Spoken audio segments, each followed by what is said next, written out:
Boa noite a todos. Então, nós vamos ter agora um seminário com o William, que vai nos apresentar o tema de pulverização localizada ou pulverização precisa. Com a palavra, William. Boa noite, professor. Boa noite a todos os colegas.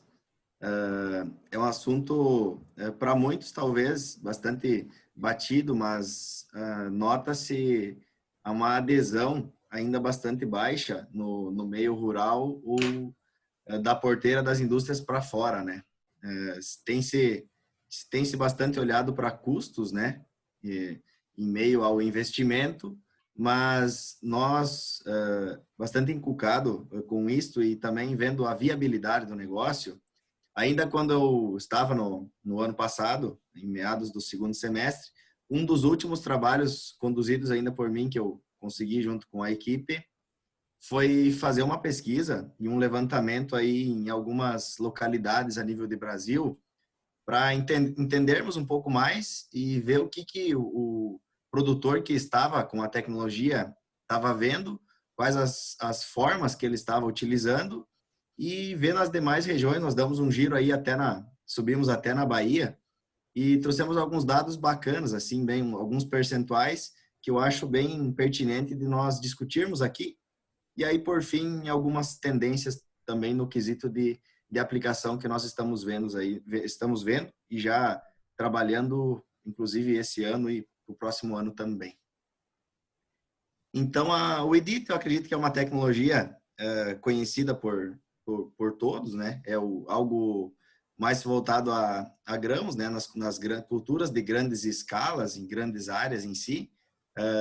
Na parte sul do país, ainda não se tem muito adesão por causa do nosso inverno não ficar em pousio, né? E nós trabalharmos sempre com cobertura verde. Ele vem de atrito com trabalhar com cobertura total do solo, né? Que nem a parte do nosso inverno, a metade sul do estado do Rio Grande do Sul, trabalhamos bastante a parte de pecuária, né?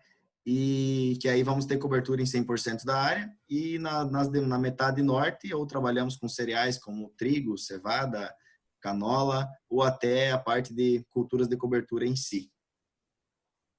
Então, aqui só um videozinho, eu acredito que muitos devem ter visto, mas eu acho pertinente também de demonstrar qual que é o princípio da tecnologia, e depois nós vamos indo passo a passo. O vídeo, só me confirme se o vídeo está rodando para vocês. Sim. Sim ou não? Sim. Sim. Obrigado. Então, aqui é um dos primeiros vídeos até oficiais da própria Smart Sensing, que é o representante autorizado no Brasil, que trabalha com a tecnologia. Foi um dos publicados para eles, o institucional deles é esse. Então, que temos aí um sensor ativo, trabalha tanto na parte noturna quanto diurno, não necessita de luz solar para trabalhar.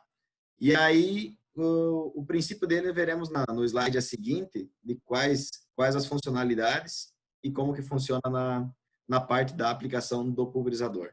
Mas o princípio básico é que temos um sensor para até 5 bicos, um a cada metro de barra.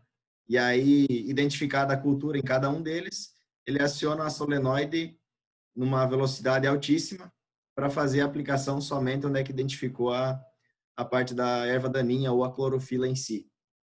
Este sensor ainda não separa, né, a cultura principal de erva daninha, né?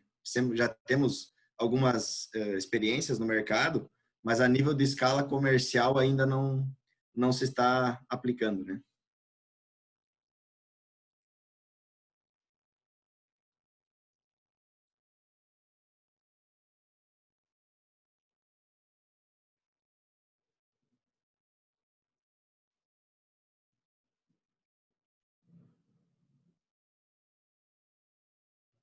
Isso, é só um institucional.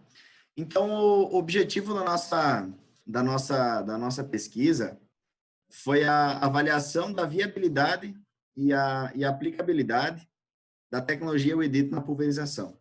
Porque o investimento é muito alto, para vocês terem noção, não sei se alguém já teve algum contato ou não, mas em um autopropelido, um pulverizador, na casa de 800 a 900 mil reais, ele praticamente dobra o valor do equipamento.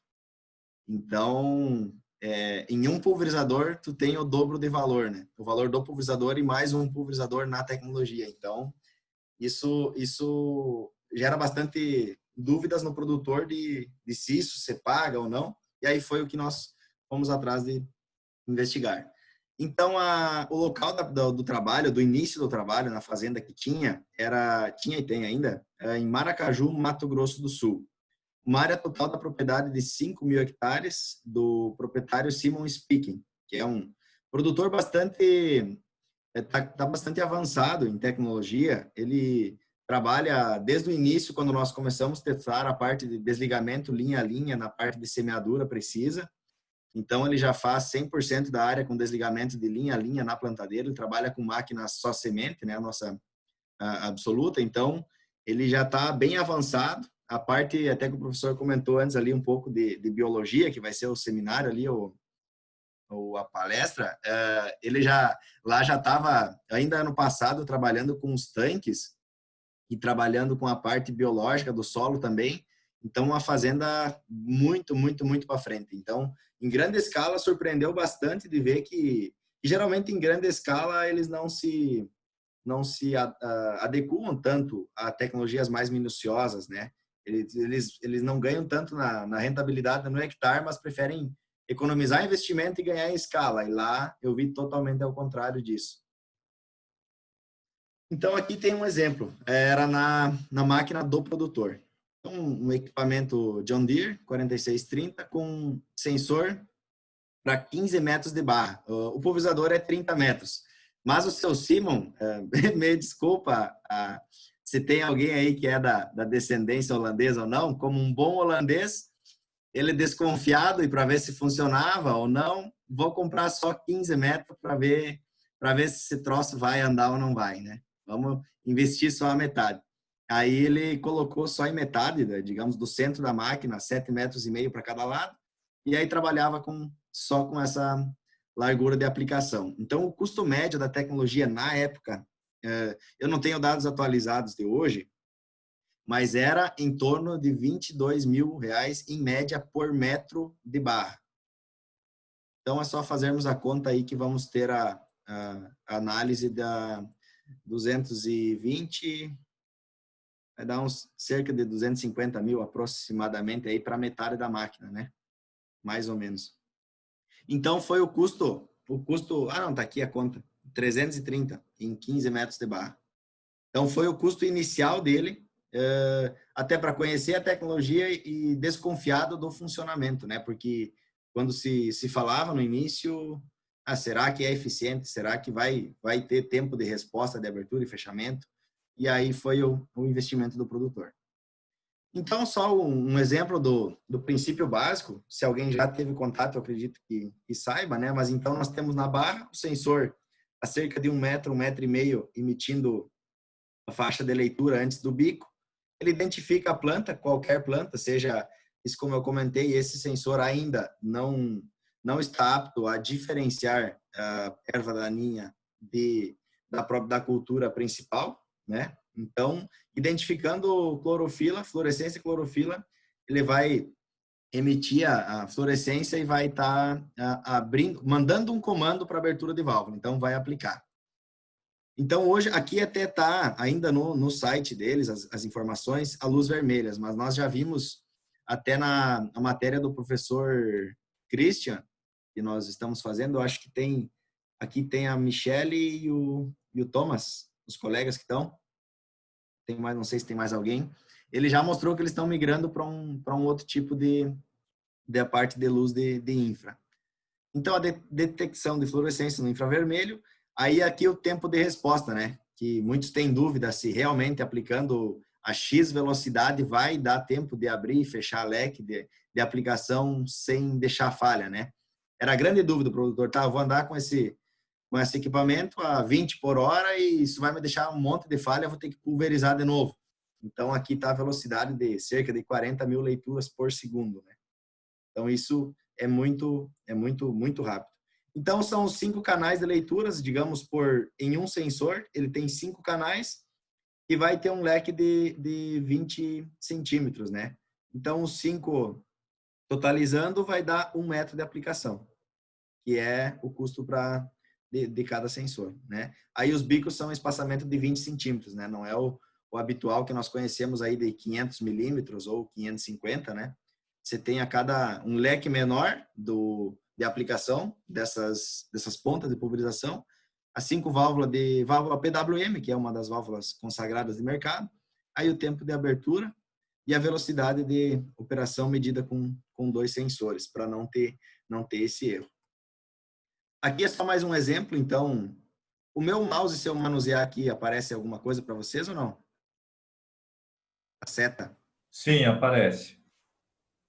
Tá bem. Então, aqui é o princípio básico dele, né? Ele tem um ângulo, que vai estar cerca de 1 metro a 1,5 metro, a leitura, até para dar esse espaçamento, é o tempo de resposta para a abertura da válvula, né? Então, o deslocamento da máquina, a detecção da planta, o acionamento da pulverização e posterior a esta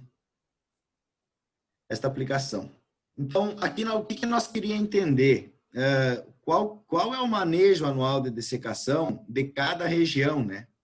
Então, quais porque esse sensor ele não vai conseguir estar utilizando depois de uma carreira fechada, se falando na parte de cultura do soja, porque aí nós vamos ter não vai ter eficiência nenhuma, né? De se pensar, tá, mas eu vou utilizar só para uma dessecação, será que você paga ou não? E foi o que nos levou a pegar alguns dados. Esses dados aqui agora da parte de Maracaju é da fazenda do produtor. Das demais áreas foi uma pesquisa com mais produtores. Então, a primeira aplicação que eles fazem lá é no pós-milho safrinha, em 100% da área. Porque aí tu fica com aquele período pousio, né? Colhendo o milho safrinha que vai de agora, ainda já está se encaminhando para o final, e nós temos um vazio sanitário aí de mais ou menos 60 dias, ou talvez um pouco menos. E aí agora vem toda a parte de braquiária e tudo que é ervas daninhas, e eles deixam porque ainda não tem chuva, né? Na região fica aquela lacuna lá de quase 6 meses, e aí fica só a cultura de cobertura que mais se trabalha lá ainda pós-milho safrinha, é a parte de braquiária. O custo médio dessa dessecação, comentado da fazenda, nesses 5 mil hectares, desta dessecação é em torno de R$50 por hectare. Uma economia média de produto nesta operação, relatada pelo produtor, dados dele, em torno de 70% de produto por hectare. E isso se vem a tanto produto quanto misturado na cauda, né? Se falando no total, mas ele não reduz a parte do princípio ativo na cauda, em sim a parte total. Então, nós fizemos um cálculo redondo só em 1.000 hectares para nós termos esse dado, daí depois multiplica-se para o tamanho da propriedade. Eu só vou ter que tirar essa minha barra daqui, senão ela me atrapalha. Aqui. Tá. Então, sem a tecnologia, a conta de padeiro, né, daria os R$50 mil essa dessecação em 1.000 hectares. Com a tecnologia, ele fez uma economia de cerca de R$35 mil nesta operação em 1.000 hectares. E, pessoal, os dados que nós vamos ver mais adiante, a gente pensa como que pode reduzir mais de 50%. Nós temos algumas imagens da lavoura, do produtor, e aí nós vamos ver que realmente é impressionante a quantidade de áreas que nós aplicamos, se falando em manejo de 100% de aplicação, que não teria necessidade. Então, acreditem, a economia existe. Então, acho que até por isso do custo de implantação da tecnologia, porque a economia é muito grande. A segunda dessecação, porque aí nós temos, vamos ver aqui, que o custo médio aumentou, né, por hectare. Segundo pré-plantio de soja, em 100% da área.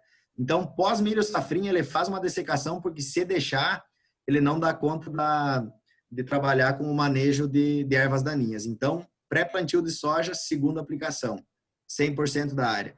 Por que esse custo médio aqui aumentou? Em torno de R$ 140 por hectare, relatado por ele. Porque aí nós temos o que sobrou, que foi plantas resistentes. Principalmente na região ali de Maracaju, Mato Grosso do Sul, o amargoso. Eles nos comentaram que é um pepinaço o controle da cultura lá no pré-plantio da soja. E o que acontece? Ele não vai estar em 100% da área. Só que se ele está muito disperso, ou tu aplica em manchas dispersas, ou tu controla 100%, mas teu custo é muito alto. Daí o produtor fica naquele meio termo. E com essa tecnologia, o que ele nos falou? Ele pode dobrar praticamente a dosagem do princípio ativo, que vai ter um total de controle, porque a economia de produto, por ser plantas localizadas, ele gerou em torno de 95%. Então, imagina, ele disse, óbvio, que se fosse aplicar uma pulverização normal, eu não estaria utilizando esse custo alto por hectare. Eu trabalharia aí com a média de 80 a 90 reais, não chegaria no 100 de investimento por hectare, porque é muito alto. Mas com a tecnologia eu posso dobrar a dose de produto, porque eu vou aplicar só em 5% da área, que é onde é que eu tenho as plantas resistentes, né? Então, sem a tecnologia, ele estaria tendo um custo de implantação aí de 50 mil reais, nesses 1.000 hectares. Então, com a tecnologia, ele controlou 100% de todas as culturas, de culturas invasoras, e ainda teve um custo de apenas 7 mil reais. Aqui está o cálculo base. Por que uma observação? Que não bate a conta, né? Os 50 mil ali em 1.000 hectares. Mas aí o produtor, como ele nos relatou, eu não faria em 100% da área. E sim bater no olho, daí, professor, imagina a eficiência. Dá uma volta de quadriciclo ou de caminhonete na lavoura e ver quais que são as manchas mais infectadas para fazer a aplicação. Imagina a eficiência disso, né? Com certeza, ele não teria 100% de controle, né? Eu vou fazer o que ele nos relatou, vou fazer no olho, porque é melhor do que não fazer nada. Só que 100% da área eu não posso fazer porque o meu custo é altíssimo, né? Então, por isso que ele não faria em 100%. Só um segundo. Em 100% da área.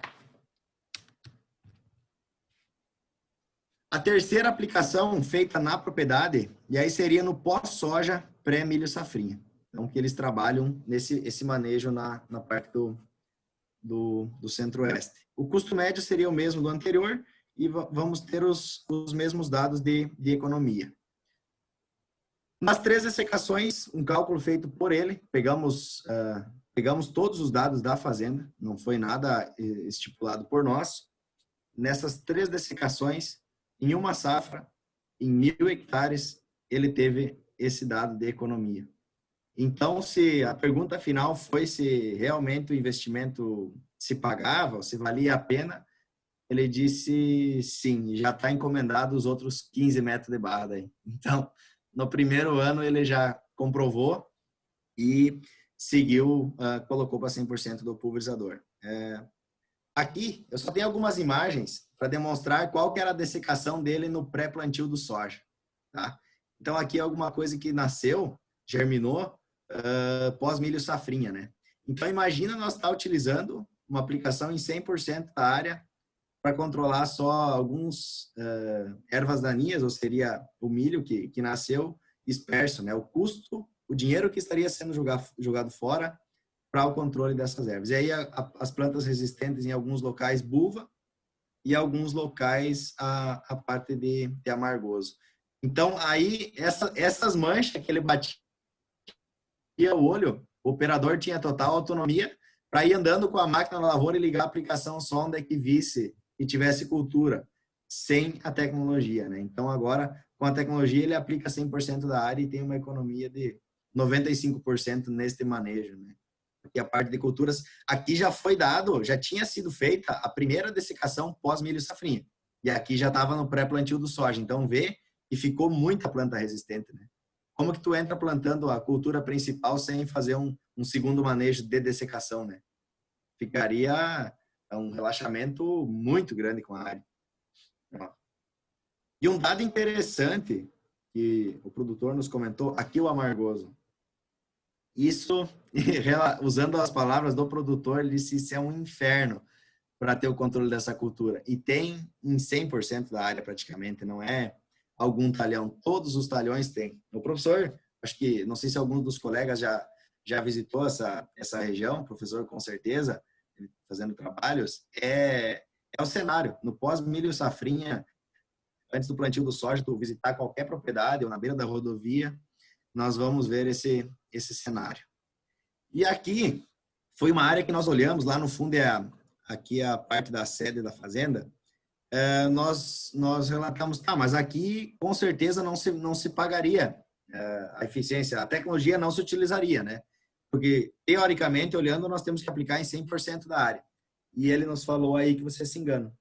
Fizemos os cálculos nessa área que aparentemente está 100% coberta, então em um cenário onde visualmente estava 100%, foi utilizada a aplicação e ele teve uma economia de 32,5%. Mesmo vendo que estava 100% da cobertura, digamos que teria que fazer em 100% da área, ele teve uma economia de 30%. Então, ele disse que, sem dúvida nenhuma, a eficiência existe. E antes de entrar das demais regiões, que nós fizemos uma entrevista com mais 10 produtores de cada região que nós vamos citar à frente, ele nos disse, tá, agora que eu tenho a tecnologia, eu já estou pensando em trabalhar na entrelinha da parte do soja, e tanto milho e soja, ele não trabalha ali no MS, ele não trabalha com algodão, ele quer fazer, antes de fazer o fechamento de linha, trabalhar com a aplicação do inseticida e, se necessário, entrar com um fungicida ainda antes do fechamento de linha, com o sensor, somente na carreira da cultura principal. Aí ele não tinha informação ainda, porque ele ia fazer esse trabalho. Mas então eu digo, eu já tenho a tecnologia, não se tem dados ainda de eficiência, né? Óbvio que ele vai mensurar e ver se a cobertura dessa aplicação vai ser 100%. Mas como ele consegue regular em centímetros, ele pode ligar a aplicação 5 centímetros antes da cultura e 5 depois. Então, mesmo assim, tendo uma redução, né? Então, um trabalho que ele vai fazer na entrelinha do milho e na entrelinha do soja, uma pulverização localizada só na linha principal de inseticida e, se necessário, um fungicida. Mas mais ele disse a parte de inseticida, né? Então, vamos ver o que foi o resultado quando nós conseguirmos o retorno dele.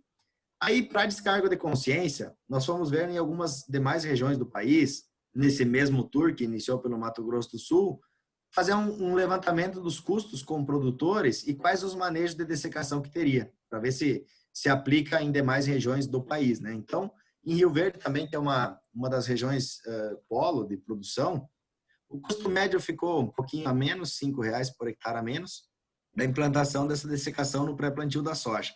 Lá, em Rio Verde, eles já não faziam a dessecação pós-milho safrinha, porque já é um clima mais seco, né?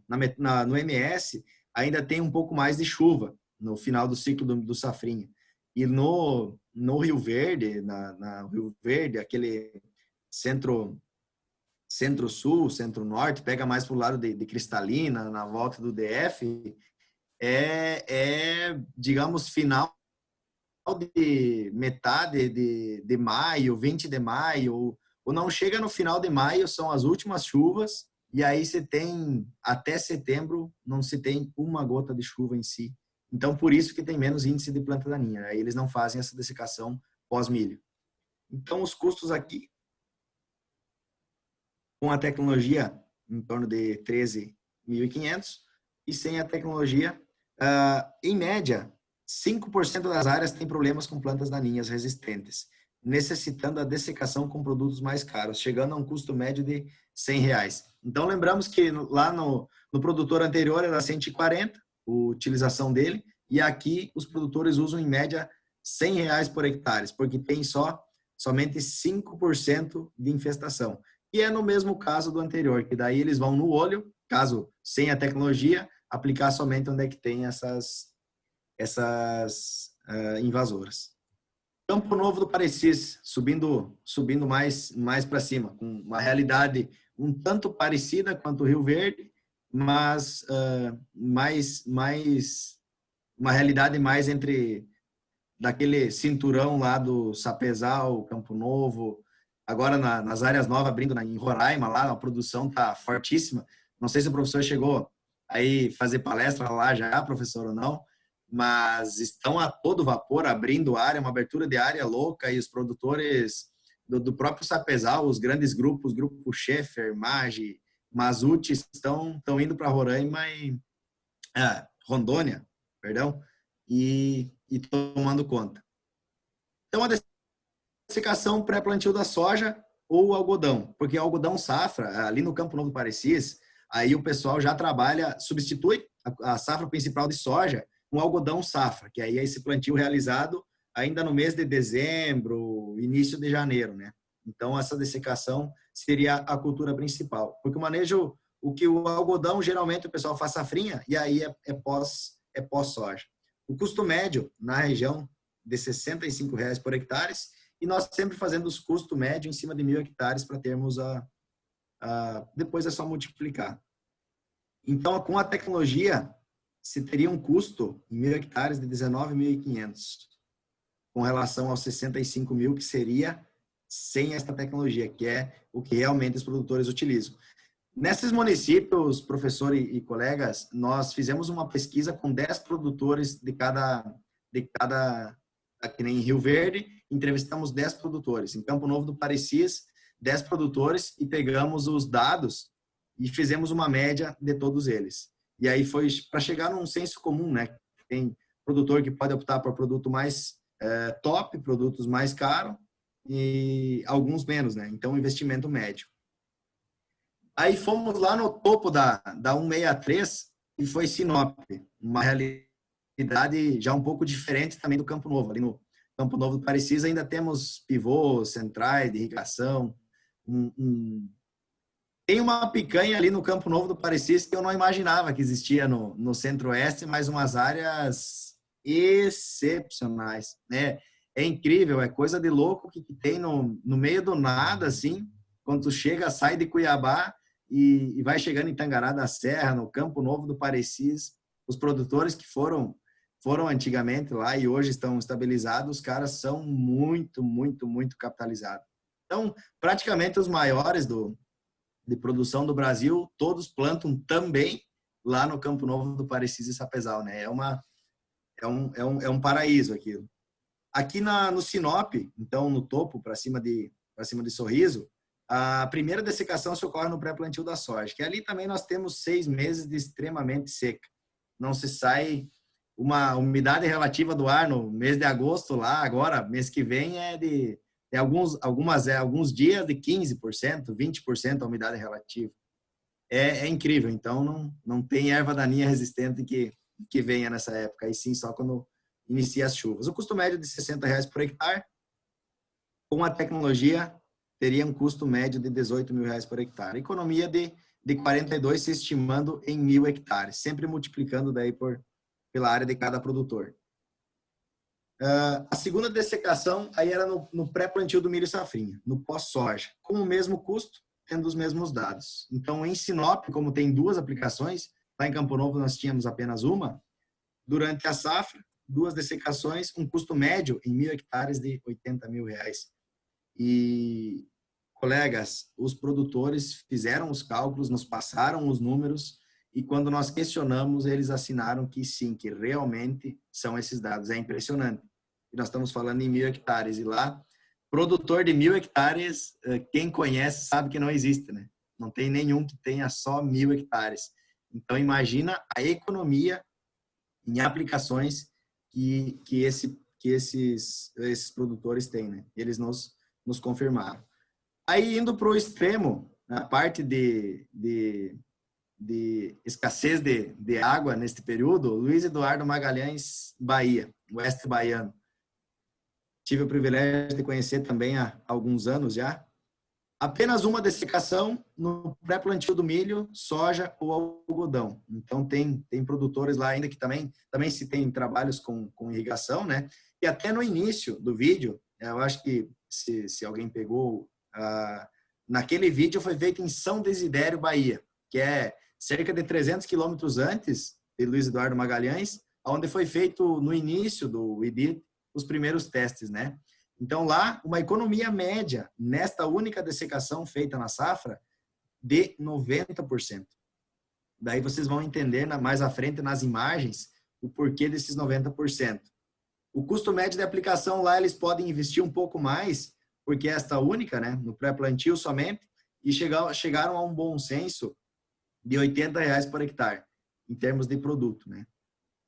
Então, multiplicado por 1.000 hectares, com a tecnologia, 90% menos, apenas 10% de gasto, R$8.000 e uma economia de R$72.000.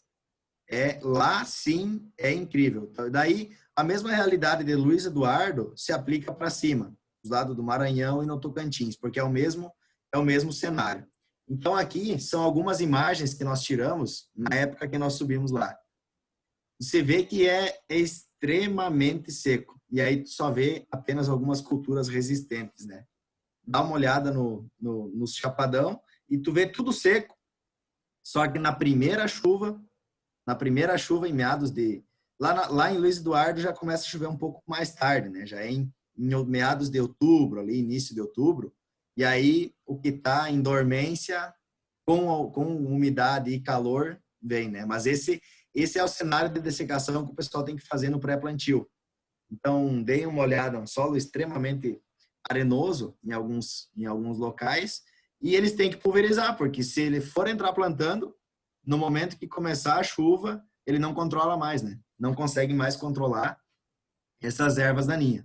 Então, por isso, se explica. Nós ficava, quando os produtores passavam, economiza, gasta apenas 10%. Mas, gente, 10% é muito pouco. Como é que se economiza 90% de aplicação? E imagina essas hiper, ultra, mega propriedade. Quanto de investimento se economiza na parte de dessecação, né? E olhando esse cenário, olha aqui em cerca de 100 metros quadrados, praticamente, numa foto dessa, tem 2 plantas, né? E se tu não tem uma tecnologia, tem que aplicar em 100% da área. Se alguém dos colegas acredito que já tem a oportunidade de conhecer alguma dessas regiões, e é realmente isso, é outro mundo, né? Olha aqui. É o cenário que o pessoal estava aplicando. Essas plantas daninhas dispersas. Aqui era quase um Saara, e se produz, gente, porque quando começa a chover, pelo menos no período, o pessoal ganha dinheiro, senão já tinham desistido, viu? Lá no fundo tem um pivô central, ó. Lá no... Não sei se dá para ver talvez distorce, mas também se trabalha com manejo de irrigação. Era um pouco a parte de dessecação. Eu acho que eu vou deixar, antes de iniciar um pouco nessas tendências, só deixar aberto para algumas perguntas, dúvidas, se tiverem. Foi mais de um trabalho para nós vermos e o que nós fazer como empresa, como indústria, e tanto sempre pioneira na parte de aplicação, de qual seriam os rumos de nós tomarmos em meio a essas tecnologias, né? Porque se não investe milhões em um projeto sem entender a realidade dela ser factível, né? Quem paga a conta é o produtor. Que nem nós desenvolvermos toda e qualquer tecnologia para nós, para a indústria, para a empresa, não adianta. Tem que ser factível, tem que ser aplicável, tem que ser agronomicamente correto e economicamente viável, né? Então, tem que se achar um meio termo. Que assim eu pego um exemplo, professor, quando estávamos trabalhando há muito tempo a parte de calagem em subsolos, né? Nós chegávamos no agronomicamente perfeito, mas ele era praticamente inviável em rendimento e economicamente, né? Então, tem algumas tecnologias que o meio termo é difícil, ainda mais em grande escala, né? Para a parte sul do Brasil é muito mais fácil, porque nós temos um número maior de produtores com áreas menores, mas que são também mais capitalizados nessas áreas menores. Agora, quando vai se aplicar em grande escala, se torna mais difícil, né? Mas na parte da aplicação localizada, de nossa parte, foi que realmente é economicamente viável e o produtor que utilizou paga por isso e quem tinha estava satisfeito. Então, sem dúvida nenhuma, em grande escala, da parte do MS, ainda até São Paulo, eu acredito que não seja realidade, mas do MS para cima, sem dúvida nenhuma, a tendência e os próximos equipamentos e investimentos não só o IDIT, eu falo, mas trabalhar com aplicações localizadas de manejo de dessecação, porque no bolso, quem utilizou viu bastante economia. Então, eu não sei se dessa parte vista temos algumas dúvidas ou em si deixamos para o final, não sei. Isso, professor. Deixamos para o final, acho que aí a gente... Para o final? Isso. Tá bueno. Pessoal, aqui eu coloquei a palavra como tendências. Talvez tenha coisas que nós já estamos aplicando e realmente já existem no mercado, mas ainda não é em grande escala aceita na agricultura e os produtores vendo isso, vendo que o que acontece na propriedade deles e ainda utilizando, mas ainda voltado à parte de pulverização. Tem algumas coisas que eu até comentei no privado com o professor antes de ontem, que nós gostaríamos de demonstrar, mas política de sigilo da empresa ainda não podemos, mas alguns dados muito interessantes no quesito de pulverização e de algumas coisas que estão por vir aí que é de encher o olho. Então, vou deixar só um pouquinho de gostinho para vocês e que o que vale é a expectativa, né? A parte de tendências, pessoal, eu acho que, eu não me lembro do Alencar e dos demais se estão também na matéria do professor Christian, mas a Michele e o Thomas eu sei que estão. E teve e ainda tem algumas startups que vêm com a parte de aplicação de agroquímicos em taxa variável, né? Então, seja de alguns se falando em dosagens de princípio ativo e outros falando em volume total de cauda. E aí é simples, né? A parte no taxa variável pode ser uma função de tu ligar e desligar a aplicação e a variação do volume de cauda. Isso é a variação na pressão de aplicação, obviamente, ou variação no número de vazão dos bicos. Então, dois meios que nós temos para essa utilização de aplicação. Só que aí nós entramos muito, e aí por fim ali do princípio ativo do produto, que os equipamentos ainda não se tem disponível no mercado um produto que você coloque separado o princípio ativo e ele vá misturando na cauda conforme recomendações durante a aplicação. E sim, todos já feito, a cauda nos equipamentos é sempre pronta, né? Tu não consegue fazer uma variação de princípio ativo em real time ainda. Mas isso se aumentando a pressão de aplicação, teoricamente a gente vai ter uma gota mais fina e, consequentemente, uma deriva, dependendo da discrepância de vazões e pressão de aplicação que teríamos, né? Então, isso, nós tivemos já algumas startups que vieram nos contatar, acompanhamos a campo, e o problema empacou no momento de qualidade de gota, daí teríamos, digamos, fazíamos os controladores, os equipamentos estão totalmente prontos para isso, na parte de pulverização também. Só que aí nós chegava num quesito de velocidade estável e aumentando pressão e diminuindo pressão, o volume de cauda, nós estávamos pecando na cobertura total dessa aplicação. Por tamanho de gota muito grossas, quando se reduzia muito, e extremamente finas e aumentando a deriva quando se aumentava bastante a dosagem.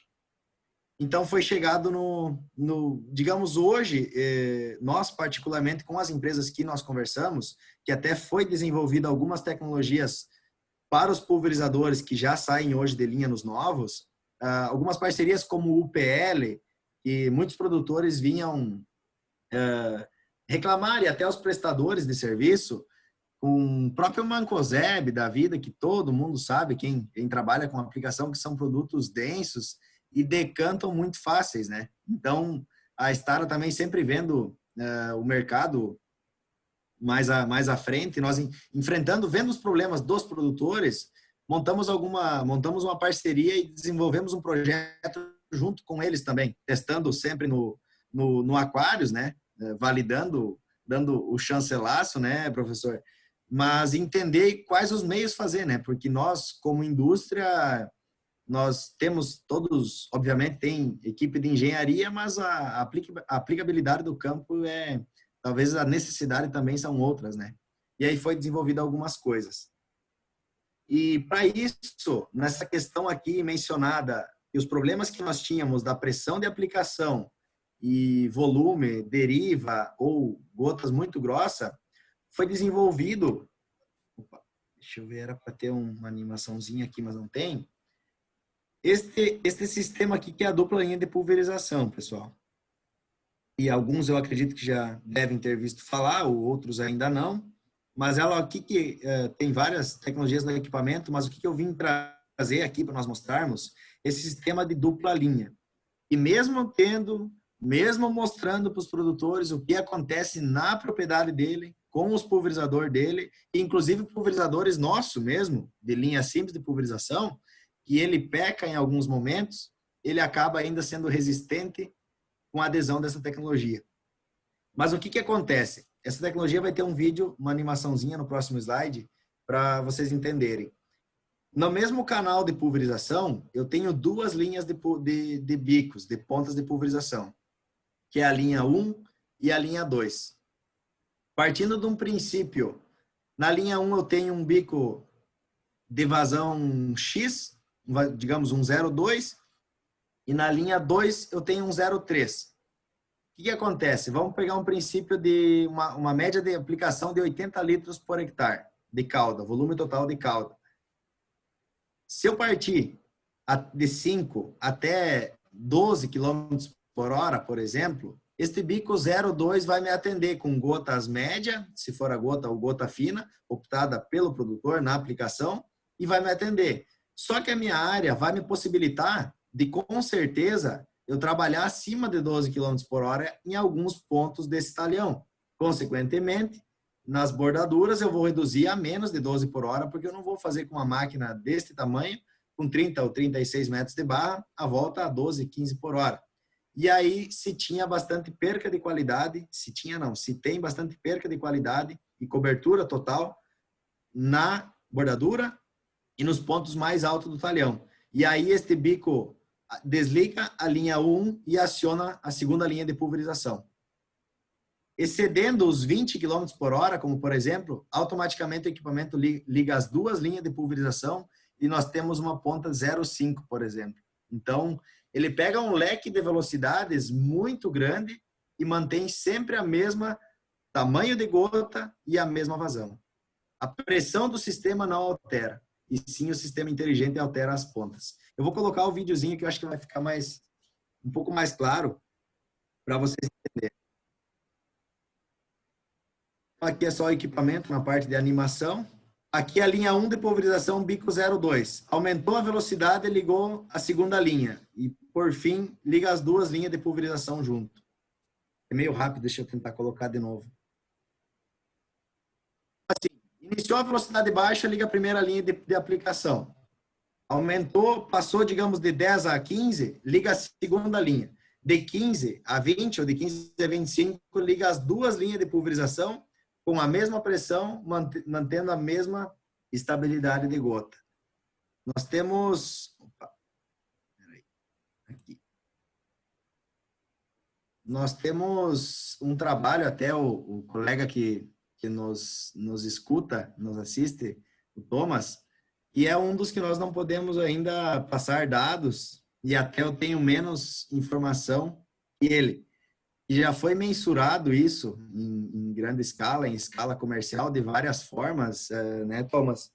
E nós temos dados espetaculares, demonstrando quantos produtores estão perdendo, o quanto de de infestação, tanto de pragas e doenças, nesses pontos críticos ele tem no talhão, e aí medido por várias câmeras espectrais e, enfim, um trabalho bem bacana que eu acredito que no decorrer do ano, ou não sei se está para a próxima safra só, Thomas, a divulgação, Acho mas que que até o nós... final do ano, acho que até o final do ano sai.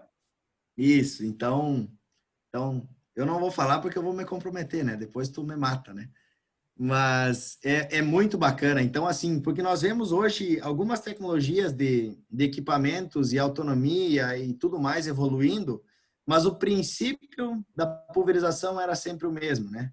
É uma bomba, é pressão, é uma ponta de pulverização e ninguém olhando a qualidade de gota que está saindo, num pulverizador podendo andar a 30 km por hora e medir a qualidade lá no terço inferior da planta, né? Então, é um dado muito bacana, muito interessante, e eu acredito que nos próximos meses aí estejamos publicando isso e agregando ainda mais na parte de pulverização e melhorando a qualidade, sem dúvida nenhuma.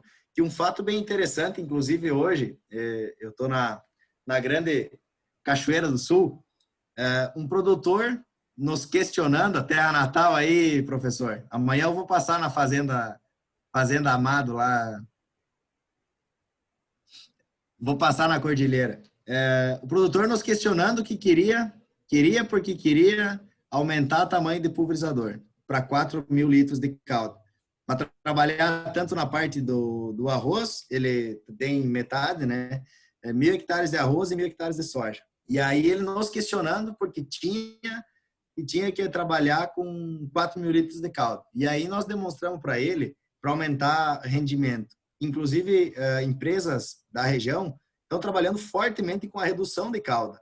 Redução de aumentar a concentração de produto, reduzir a quantidade de calda por hectare e mesmo assim ter a mesma eficiência e aumentar o rendimento, né? E ele, o produtor, ainda está resistente com isso. Digamos, ele está utilizando em torno de 85 a quase 90 litros de calda por hectare. Então, a autonomia dele é muito baixa. Quando que na região já tem produtores trabalhando com 40 litros. Então, praticamente, o dobro de rendimento e não se perdeu a qualidade. Então, tem até a consultoria que está trabalhando fortemente, tentando vender a ideia para ele, mas isso eu só quis trazer esse exemplo porque aconteceu hoje, e os produtores têm muita resistência com algumas coisas. E não adianta só o nosso cabelinho ajeitado, a máquina brilhosa, a nossa conversa, nosso diálogo de treino aí não convence, né, professor? Tem que mostrar com trabalho, com resultado, tem que ir pro campo e que os produtores ficam... Tem muitos que são resistentes, que tem eu estou trabalhando, fazendo esse manejo, estou crescendo, estou comprando campo, há 20 anos faço isso, tu quer chegar agora aqui e me dizer que eu estou errado, né? Então, tem que ter uma certa cautela, mas a gente vê que tem muito que aprender e que crescer neste segmento também, né? Podes compartilhar, deixar de compartilhar? Acho que já terminou, né? Opa, sim. Tem mais um Terminou. slide. Era só obrigado aqui Tá no bem. cenário final. Isso. Obrigado. Deixa eu ver. Onde é que eu... Aqui, né? Como é que eu paro? Alencar, que tu estava no início aí, me ajuda. Acho que é só fechado o xizinho ali. Fecha onde? Eu acho que fecha no X mesmo ali. Só encerra a apresentação. Stop. Aqui, fechar, achei. Fechou.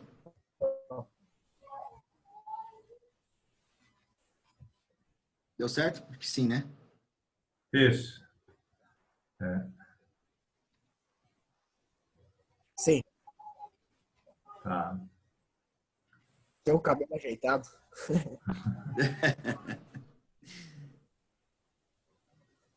Só um minutinho aqui que deu um tiltzinho aqui. Muito boa a apresentação, acho que o pessoal gostou, né, de conhecer um pouco de outras realidades, né, especialmente a do Centro-Oeste, aí, passando por MS, MT, Goiás e Bahia, né? Quer dizer, cada um desses estados com as suas peculiaridades, e muito impressionante o potencial que a tecnologia tem, né? De agregar para nós. Estou preocupado aqui que está dando que não está respondendo mais o meu controle aqui. Tá a sua imagem está congelada para mim, as dos demais não. Pois é. Então, A imagem está congelada. Estou com algum probleminha técnico aqui. Alô, estão escutando? O áudio está perfeito. Estou ouvindo também. Para mim. Ótimo.